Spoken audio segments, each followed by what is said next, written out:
Hi friends, ಎಲ್ಲರಿಗೂ ಸುಸ್ವಾಗತ. ಇವತ್ತು ನಾನು ವಾಂಗಿಪಾತ್ ಪೌಡ್ರ್ ರೆಡಿ ಮಾಡಿದ್ದೀನಿ. ಬನ್ನಿ ವಾಂಗಿಪಾತ್ ಪೌಡರ್ನ ಹೇಗೆ ಮಾಡೋದಂಥೇಳಿ ನೋಡೋಣ. ನಾನಿಲ್ಲಿ ಮೊದಲಿಗೆ ಒಂದು ಪ್ಯಾನ್ ಬಿಸಿಗಿಟ್ಟು ನಾನು 2 ಟೇಬಲ್ ಸ್ಪೂನ್ನಷ್ಟು ಕಡಲೆಬೇಳೆ ಹಾಕ್ಕೊಂಡಿದ್ದೀನಿ. ಅದನ್ನೊಂಚೂರು ಡ್ರೈ ರೋಸ್ಟ್ ಮಾಡ್ಕೊಳ್ಳೋಣ. ನಾನಿಲ್ಲಿ ಎಣ್ಣೆಯನ್ನು ಹಾಕೋತಾ ಇಲ್ಲ, ಹಾಗೆ ಫ್ರೈ ಮಾಡ್ಕೊತಾ ಇದ್ದೀನಿ. ಈಗ ಇದಕ್ಕೆ 2 ಟೇಬಲ್ ಸ್ಪೂನ್ನಷ್ಟು ಉದ್ದಿನಬೇಳೆ ಹಾಕ್ಕೊಂಡು ಚೆನ್ನಾಗಿ ಕಂದು ಬಣ್ಣ ಬರೋವರೆಗೂ ಇದನ್ನು ಫ್ರೈ ಮಾಡ್ಕೊಳ್ಳೋಣ.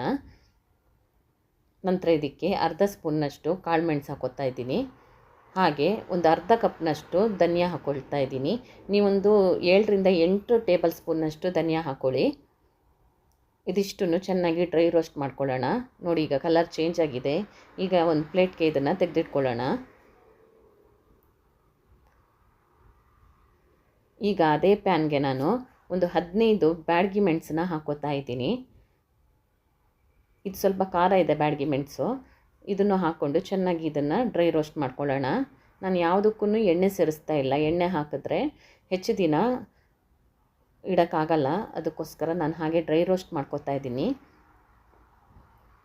ಈಗ ಇದಕ್ಕೆ ಒಂದು 3 ಇಂಚಷ್ಟು ಚಕ್ಕೆ ಹಾಕ್ಕೊತಾ ಇದ್ದೀನಿ. ಹಾಗೆ 4 ಏಲಕ್ಕಿ, ಒಂದು 10ರಿಂದ 12 ಲವಂಗ, 2 ಹೆಸಳು ಕಲ್ಲು ಹೂವು ಹಾಕ್ಕೊಳ್ಳಿ.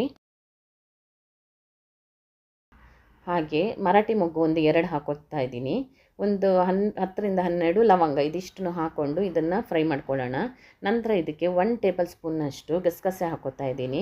ಗಸಗಸೆ ಹಾಕ್ಕೊಂಡು ಚೆನ್ನಾಗಿ ಫ್ರೈ ಆದಮೇಲೆ ಇದನ್ನು ಅದೇ ಪ್ಲೇಟ್ಗೆ ತೆಗೆದಿಟ್ಕೊತಾ ಇದ್ದೀನಿ.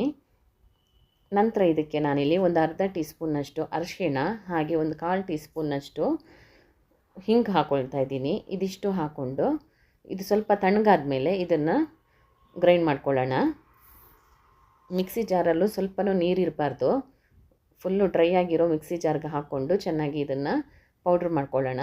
ನೀವು ಬೇಕಿದ್ದರೆ ಇದೆಲ್ಲ ಹುರಿಬೇಕಾದ್ರೆ ಸ್ವಲ್ಪ ಕೊಬ್ಬರಿ ಹಾಕ್ಕೊಳ್ಳಿ. ನಾನು ಕೊಬ್ಬರಿ ಹಾಕ್ಕೊಂಡ್ರೆ ಬೇಗ ಜಿಡ್ಡಿನ ವಾಸನೆ ಬರುತ್ತೆ, ಅದಕ್ಕೋಸ್ಕರ ಏನೂ ಹಾಕೋತಾ ಇಲ್ಲ. ಹಾಗೆ ಫ್ರೈ ಮಾಡಿ ಪುಡಿ ಮಾಡಿ ತೆಗೆದಿಟ್ಕೊತಾ ಇದ್ದೀನಿ. ಪುಡಿ ನೋಡಿ ರೆಡಿಯಾಗಿದೆ. ಇದನ್ನು ಒಂದು ಗ್ಲಾಸ್ ಜಾರ್ಗೆ ಹಾಕಿ ತೆಗೆದಿಡಿ. ನೀವೊಂದು 2 ತಿಂಗಳು ಇಟ್ಟರೂ ಏನು ಹಾಳಾಗಲ್ಲ. ಇದು ನಾನೇನು ಗೊಬ್ಬರ ಏನು ಹಾಕಿಲ್ಲಲ್ಲ, ಅದರಿಂದ ನಾನು ನೆಕ್ಸ್ಟ್ ವೀಡಿಯೋದಲ್ಲಿ ಇದೇ ಪುಡಿ ಯೂಸ್ ಮಾಡಿಕೊಂಡು ವಾಂಗಿಪಾತ್ ಹೇಗೆ ಮಾಡೋದಂತ ತೋರಿಸ್ತೀನಿ. ಈ ರೆಸಿಪಿ ನಿಮ್ಗೆ ಇಷ್ಟ ಆಗಿದ್ರೆ ಲೈಕ್ ಮಾಡಿ, ಶೇರ್ ಮಾಡಿ, ಹಾಗೆ ಸಬ್ಸ್ಕ್ರೈಬ್ ಮಾಡಿ. Thank you for watching.